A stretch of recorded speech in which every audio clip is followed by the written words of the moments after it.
Hello everyone, हमारे channel ईडब्ल्यूडी पर आपका हार्दिक स्वागत है। चलिए शुरू करते हैं आज के करंट अफेयर्स की क्लास। ये जो हमारी क्लास है ये आपकी क्लास है 11 जुलाई की। तो चलिए शुरू कर रहे हैं हम आज की क्लास।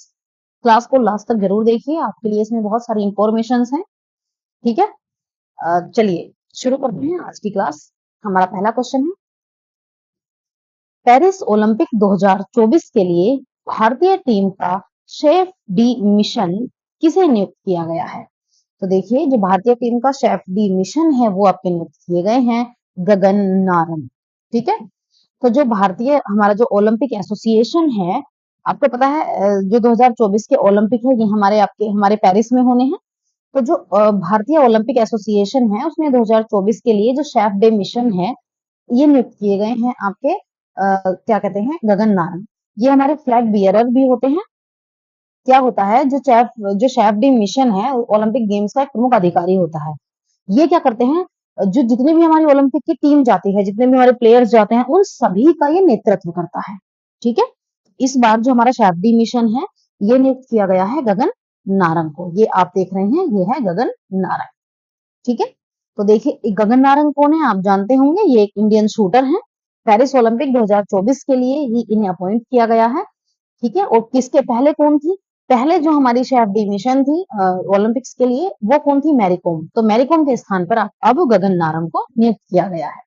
ठीक है, तो गगन नारंग ने क्या किया है, आपको पता है 2012 में जो लंदन ओलंपिक्स थे उसमें इन्होंने ब्रॉन्ज मेडल जीता था। शूटिंग के ये खिलाड़ी हैं। ठीक है, और इसके अलावा जो फ्लैग बियरर हैं वो कौन रहे हैं, वो है हमारी बैडमिंटन प्लेयर पीवी सिंधु, और टेबल टेनिस जो है हमारी वेटरन शरत कमल। ये हमारे फ्लैग बियरर्स हैं। पेरिस ओलंपिक की बात कर लेते हैं। पेरिस ओलंपिक इस बार जो होगा ये आपका 26 जुलाई से शुरू होगा, 26 जुलाई से, और ये आपका 11 अगस्त तक होना है। पेरिस में ये आयोजित होगा। और देखिए पेरिस में अब से पहले जो आपके ओलंपिक्स हुए थे वो हुए थे 1900 में और 1924 में, यानी कि सीधे सीधे 2024 में, यानी कि तरह पूरे 100 साल बाद ये वहां आयोजित हो रहे हैं। ठीक है, ओलंपिक को आप जानते हैं ये जो पांचों रिंग्स हैं ये पांचों महाद्वीपों को प्रदर्शित करते हैं। और इस बार की इम्पोर्टेंट बात क्या है ओलंपिक्स की, जो पेरिस ओलंपिक्स है उसमें 4 नए गेम्स शामिल किए गए हैं, जो कौन कौन से हैं, breaking, surfing, sport climbing and skateboarding.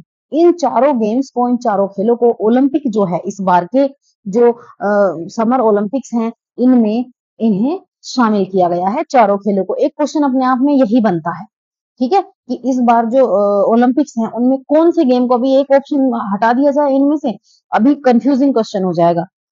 ठीक है, तो आपको ध्यान रखना है कि कौन कौन से गेम्स हैं जो ऐड किए गए हैं पेरिस ओलंपिक्स में। तो गेम्स हैं breaking, surfing, sport climbing and skateboarding. ठीक है, चलिए ओलंपिक्स गेम्स आपको पता है एक एथलीट कंपटीशन है। तो इसमें क्या है, समर ओलंपिक गेम्स और विंटर ओलंपिक गेम्स ये होते हैं। 776 बीसीई से एथेंस से इसकी शुरुआत हुई थी। मॉडर्न ओलंपिक गेम्स की शुरुआत हुई थी आपकी 1896 से एथेंस। किसकी आपको पता है किसकी स्मृति में ये होते हैं, बैरन पियरेजी कुबर्तिन ने 1894 में इनकी शुरुआत की थी। जो इंटरनेशनल ओलंपिक कमेटी है उसकी स्थापना की थी। ठीक है, चलिए भारत के ओलंपिक में प्रदर्शन आपको पता ही है, देख लेना एक बार। पेरिस ओलंपिक जो हुए थे 1900 में, उसमें भारत के एकमात्र एथलीट ने पार्टिसिपेट किया था और उनका नाम था एथलीट नॉर्मन प्रिचर्ड। ठीक है, वर्ष 1900 में भारत की तरफ से केवल एकमात्र एथलीट ने पार्टिसिपेट किया था, उनका नाम था नॉर्मन प्रिचर्ड। ठीक है, चलिए आगे देखते हैं। उसके बाद क्या हुआ, भारत की तरफ से कब पार्टिसिपेट किया गया, 1928 में ओलंपिक हुए थे एम्स्टर्डम में। एम्स्टर्डम में ओलंपिक हुए, किसने पार्टिसिपेट किया, भारतीय हॉकी टीम ने, और भारत के लिए इन्होंने गोल्ड मेडल जीता। और ये भारत के लिए बहुत ही बड़े फख्र की बात थी उस समय। वैसे भी हम उस स्थिति में नहीं थे क्योंकि हम एक दूसरे देश के द्वारा शासित किए जा रहे थे, हम एक इंडिपेंडेंट कंट्री नहीं थे। उसके बाद भी हमारे खिलाड़ियों ने वहां इतना बेहतर प्रदर्शन किया कि वहां जाकर एम्स्टर्डम ओलंपिक 1928 में गोल्ड मेडल जीता। ठीक है, देखिए सबसे इंपॉर्टेंट बात क्या है, अभी तक जो हमारी हॉकी टीम है उसने 12 मेडल जीते हैं। ठीक है, सबसे ज्यादा जो मेडल हमारी इस टीम ने जीते हैं, जिसमें 8 गोल्ड मेडल, 8 तो गोल्ड मेडल है, 1 सिल्वर और 3 ब्रॉन्ज मेडल। ठीक है, 8 स्वर्ण पदक, 1 रजत पदक और 3 कांस्य पदक हमारी हॉकी टीम ने अभी तक जीते हैं। कुल मिलाकर 12 पदक इन्होंने जीते हैं। ठीक है, अब देखिए 1952 की बात करते हैं। 1952 ओलंपिक की ये है, हेलसिंकी में ये हुए थे। खाशाबा दादा साहेब जाधव कुश्ती में व्यक्तिगत रूप से पदक जीतने वाले पहले खिलाड़ी बने। ठीक है, देखिए कितनी इंपॉर्टेंट बात है ये तो। यदि आपसे पूछ लिया जाए तो मैं बताऊं इसे, इसका जवाब नहीं दे पाएंगे स्टूडेंट्स। तो ये किसने जीता सबसे पहला व्यक्तिगत रूप से कुश्ती की बात कर लेते हैं। ये व्यक्तिगत लिखा है, तो व्यक्तिगत रूप से सबसे पहला पदक किसने जीता भारत में ओलंपिक्स में, तो ये जीता खाशाबा दादा साहेब जाधव ने। और इन्होंने कौन सा मेडल जीता, ब्रॉन्ज मेडल इन्होंने जीता था। सन 2000 की बात कर लेते हैं। कर्णम मल्लेश्वरी ओलंपिक पदक जीतने वाली पहली भारतीय महिला ये रही हैं। ठीक है, ये रही हैं पहली भारतीय महिला जिन्होंने ओलंपिक में पदक जीता भारत के लिए। इनका नाम है कर्णम मल्लेश्वरी और वेट लिफ्टिंग में इन्होंने ये पदक जीता सन 2000 में। चलिए 2008 की बात कर लेते हैं। बीजिंग ओलंपिक में अभिनव बिंद्रा ने गोल्ड मेडल जीता। ये शूटिंग के प्लेयर हैं आपके। देखिए व्यक्तिगत स्वर्ण पदक में क्या क्या मतलब होता है इसका। इसका मतलब होता है, एक तो होता है टीम वाला गेम, जैसे कि हॉकी है, हॉकी मिलकर पूरी टीम हॉकी खेलती है। ठीक है, तो वो जो मेडल जीता पूरी टीम ने जीता। ठीक है, और शूटिंग की बात करें, एक इंडिविजुअल है, इस इंडिविजुअल ने ये मेडल जीता, तो ये अकेले व्यक्ति ने मेडल जीता है, तो ये हमारा व्यक्तिगत मेडल कहलाता है और ये हमारा टीम मेडल है। ठीक है, तो पहला जो व्यक्तिगत मेडल है, यानी कि जो व्यक्तिगत मेडल जीता वो जीता आपका अभिनव बिंद्रा ने। टोक्यो ओलंपिक की बात कर लेते हैं वर्ष 2020 की। तो ये आपका जीता 2020 में फिर जीता है नीरज चोपड़ा ने गोल्ड मेडल जीता। जेवलिन थ्रो के ये खिलाड़ी हैं। 87.58 मीटर जेवलिन थ्रो करके इन्होंने गोल्ड मेडल जीता है। चलिए, ये हुई हमारी ओलंपिक की बात। अब हम आगे बात कर लेते हैं। हमारा अगला प्रश्न है, बुक है Kargil war. Kargil war the turning point किसके द्वारा लिखी गई है। तो जो कारगिल वॉर है द टर्निंग पॉइंट ये आपकी लिखी है एम बी रविंद्रनाथ ने। ठीक है, एम बी रविंद्रनाथ के द्वारा ये पुस्तक आपकी लिखी गई है। कारगिल वॉर के ऊपर, जो कारगिल वॉर हमारा 1999 में हुआ था, इसके ऊपर ये पुस्तक लिखी गई है। ये जो थे ये आर्मी में कर्नल थे जिन्होंने ये पुस्तक लिखी है। ठीक है, तो ये किसने लॉन्च की है इसके बारे में जान लेते हैं। ये अरुणाचल प्रदेश के जो गवर्नर हैं लेफ्टिनेंट जनरल केटी परनाइक, इन्होंने कारगिल वॉर जो बुक है ये लॉन्च कर दी है। और ये लिखी किसने थी, ये तब तो लिखी थी जो एक्चुअल में जो कर्नल है ये एम बी रविन्द्रनाथन, इनकी डेथ हो चुकी है। तो बुक तो इन्होंने बहुत पहले लिखी थी, परंतु ये लॉन्च अब हुई है। और ये क्या है कि 1999 में जो ऑपरेशन चलाया गया था, ऑपरेशन विजय, उसके बारे में हमें जानकारी देता है। ठीक है, तो ये बुक लॉन्च हुई है। चलिए ऑपरेशन विजय के बारे में जान लेते हैं। 1999 में ये चलाया गया था। जम्मू कश्मीर में जो कारगिल डिस्ट्रिक्ट पड़ता है उसमें, वर्तमान में ये जो क्षेत्र है लद्दाख टेरिटरी में आता है। इसका उद्देश्य क्या था, भारतीय क्षेत्र से आपको पता है पाकिस्तानी सेना ने जो अटैक किया था, पाकिस्तानी सेना को वहां से भगा दिया गया और आतंकवादियों को वहां से भगाया गया और उस क्षेत्र में भारत का नियंत्रण स्थापित हो गया और भारतीय सेना की इसमें विजय हुई। चलिए अगला प्रश्न हम देखते हैं। एग्रीकल्चर टुडे पत्रिका द्वारा किस राज्य को सर्वश्रेष्ठ कृषि राज्य पुरस्कार 2024 से सम्मानित किया गया है या सम्मानित किया जाएगा, ये अनाउंस हुआ है। ठीक है, तो ये पत्रिका है टुडे। ठीक है, एग्रीकल्चर टुडे इस पत्रिका का नाम है। एग्रीकल्चर टुडे पत्रिका ने घोषित, मतलब इन्होंने अनाउंस किया है कि किसने सबसे ज्यादा एग्रीकल्चर में, कृषि में बेस्ट राज्य का जो मिलेगा वो मिलेगा आपका महाराष्ट्र। ठीक है, तो ये जो है इंडिया के जो फॉर्मर जो चीफ जस्टिस हैं पी सदाशिवम, उनकी अध्यक्षता वाली जो 15वीं एग्रीकल्चर लीडरशिप अवार्ड कमेटी है, उनके द्वारा बेस्ट एग्रीकल्चर स्टेट अवार्ड 2024 की ये घोषणा की गई। ठीक है, तो महाराष्ट्र राज्य को मिल रहा है बेस्ट एग्रीकल्चर स्टेट अवार्ड 2024।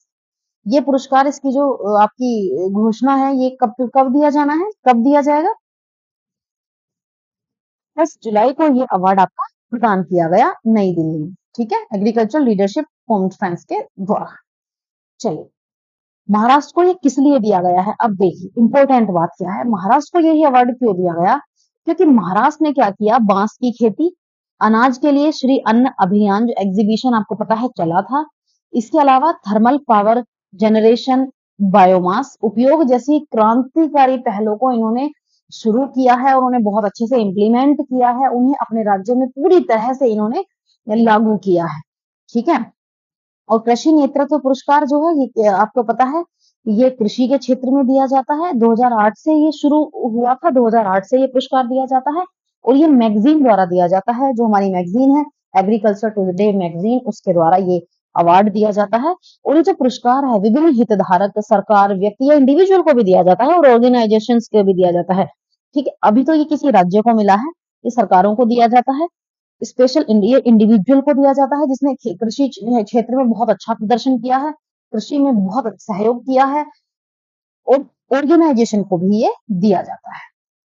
चलिए अगला प्रश्न देखते हैं, हाल ही में किस मंत्रालय ने प्रोजेक्ट परी की शुरुआत की है? तो प्रोजेक्ट जो परी है इसकी शुरुआत की गई है संस्कृति मंत्रालय द्वारा।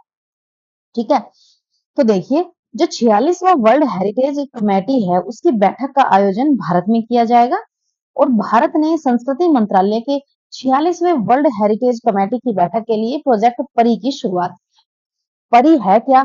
Public art of India project. ठीक है, तो भारत सरकार के मिनिस्ट्री ऑफ कल्चर का ये एक इनिशिएटिव है और ललित कला अकादमी के द्वारा राष्ट्रीय आधुनिक कला संग्रहालय द्वारा ये क्रियान्वित किया जाएगा।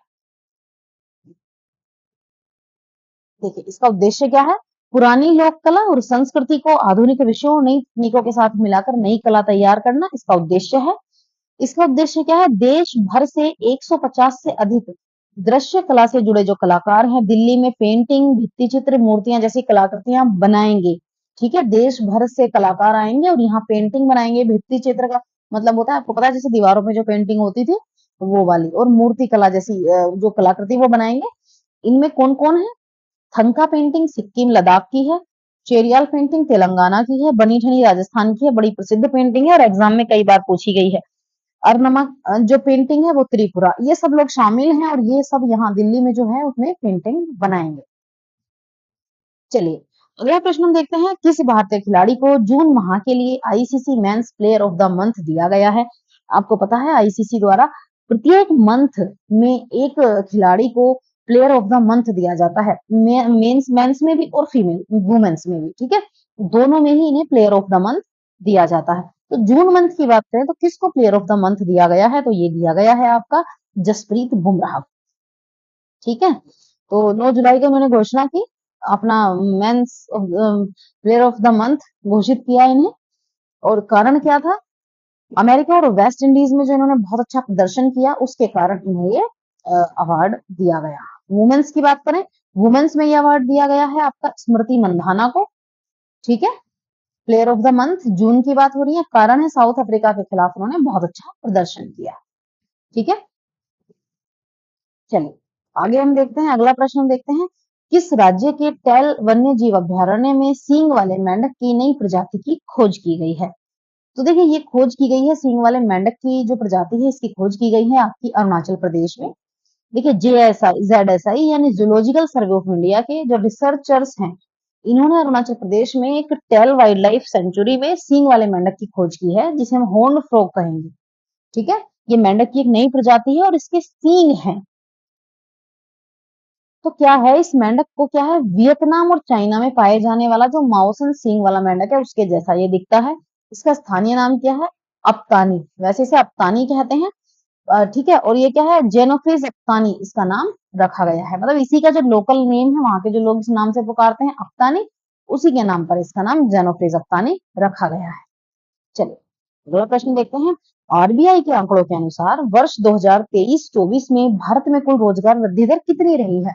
तो भारत में रोजगार वृद्धि दर की बात कर लेते हैं, ये रही है आपकी 6%। देखिए हाल ही में आरबीआई ने, आपको पता है इंडिया में जो एम्प्लॉयमेंट है,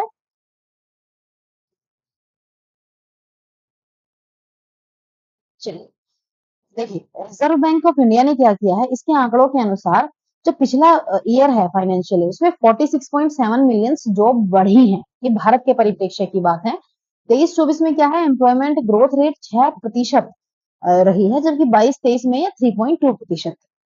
2023-24 में जो एम्प्लॉयमेंट ग्रोथ रेट है वो बढ़ी है, वो आपकी 6% हुई है, जबकि 22-23 की बात करें तो ये केवल 3.2% थी। ठीक है, 23-24 में इंडिया का जो टोटल एम्प्लॉयमेंट है वो था 643.3 मिलियन, जबकि 22-23 में ये 596.7 ही था। अगला प्रश्न हम देखते हैं, चर्चा में रहा ब्लू लाइन सीमा किन दो देशों के मध्य स्थित है? बात कर रहे हैं हम ब्लू लाइन सीमा की। अच्छा क्वेश्चन है।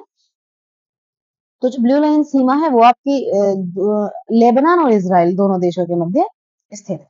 ठीक है, इन दोनों देशों के बीच की ये बात है। तो क्या है, सीमा पर बढ़ते तनाव के बारे में चेतावनी दी है यूनाइटेड नेशन ने, लेबनान इजराइल। तो क्या है, मैप में आप देख रहे हैं, ये इजराइल है, ये लेबनान है। ठीक है, ये क्यों अब चर्चा में आई है? दरअसल इजराइल और लेबनान के बीच इनमें क्या है ना, ऑफिशियली बॉर्डर निर्धारित नहीं है।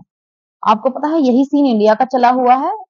उस समय जब सीमा निर्धारित हो गई थी तो क्लियर नहीं था। उस समय मैप वैप जो कैमरास थे उतने हाई नहीं थे, सैटेलाइट्स उतनी हाई नहीं थी, तो बॉर्डर ठीक से क्लियर नहीं हुए थे, जिस कारण वो विवाद के विषय आज भी बने हुए हैं। ठीक है, तो देखिए इन दोनों के बीच ये ब्लू लाइन है और ये ब्लू लाइन ही इनके बीच सीमा को निर्धारित करती है। ये निर्धारित हुई थी सन 2000 में।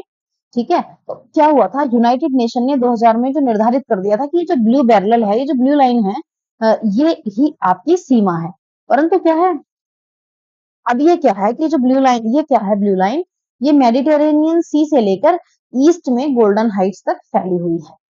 अब क्या है, इजराइल भी इसे मानने का, इजराइल भी इसे सीमा नहीं मानता है और लेबनान भी इसे सीमा नहीं मानता है। ठीक है, वही है कि इजराइल इस टेरिटरी के अंदर तक मानता है, लेबनान इस टेरिटरी को अपना मानता है। तो यही जो लाइन क्लियर नहीं हुई जिस कारण वो विवाद का विषय है। तो आपको याद रखना है कि जो ब्लू लाइन सीमा है वो इजराइल और लेबनान के बीच विवाद का विषय है। चलिए अगला प्रश्न हम देख रहे हैं। रक्षा अनुसंधान और विकास संगठन यानी डीआरडीओ ने स्वदेशी लाइट टैंक जोरावर का सफल परीक्षण किया है। डीआरडीओ ने जो टैंक है किस कंपनी के साथ मिलकर बनाया है? तो डीआरडीओ ने जो ये टैंक है जिसका नाम है जोरावर, ये आपका अपनाया है एल एन टी। इसे एल एन टी हम कहते हैं शॉर्ट में, इसका नाम है लार्सन एंड टूब्रो। ठीक है, लार्सन एंड टूब्रो कंपनी के साथ ये मिलकर बनाया है। इसके बारे में जान लेते हैं। हाल ही में डीआरडीओ ने, आपको पता है, गुजरात के सूरत में इसका सफल परीक्षण किया है। टैंक का नाम है जोरावर।